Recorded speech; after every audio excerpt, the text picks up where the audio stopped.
Okay, so let's talk about MVP. Everybody probably knows minimum viable product. A viable product is just that. It's quite viable. It can stand up in the marketplace. And you want to do the minimum amount because you want to spend as less time and as less money and less energy, frankly, building it to get it in the marketplace and let the marketplace come back to you and give you more feedback. But what sets the minimum? Well, the marketplace does, right? It's the market standards of the market that will force you to build a certain level of minimum in your minimum viable product. There are three components to competition: your primary, secondary, and tertiary. So a primary competitor is somebody who's already in the marketplace. They're already set a standard, and you are trying to meet them. In those cases, you got to meet the market standard. And then you got to add your tiny little, cool little shiny piece on the side. Economists call those things marginal utilities. It's the utility on the margin that makes a customer pick your software over the competition, okay?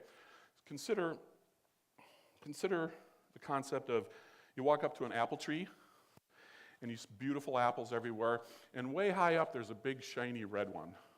You can't reach it. So you go, well, I can't reach that one. Then you scan, and all of a sudden there's a red one, and you can grab that one. So what was the marginal utility of the one you grabbed?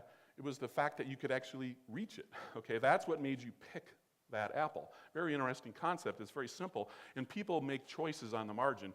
So where's an example in the marketplace? So Uber was an established incumbent in the ride-sharing platform, and then Lyft shows up. Do you think Lyft could get away with a minimum viable product down here?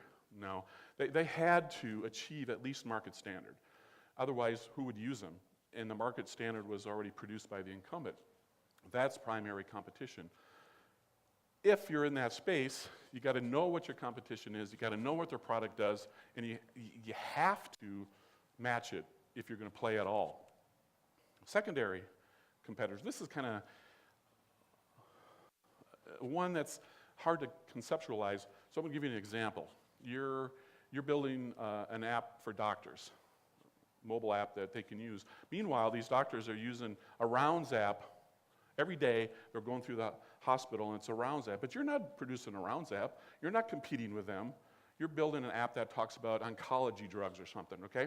And you go to yourself, okay, what is this guy talking about? Why does the secondary competition matter? It's because those doctors have been using this app all the time, every day. Let's say they like it.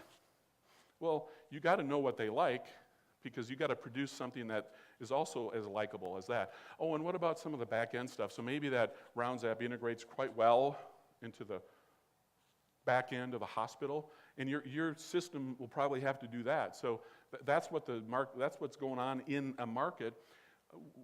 You're both in the same sort of market. You're not competing, but you're in the same market. So you also have to know what your other people are doing so that you can build a better MVP. And so instead of this level of MVP, yeah, maybe with some secondary competitors, you can build your MVP here, but you still got to care about what's going on in that space.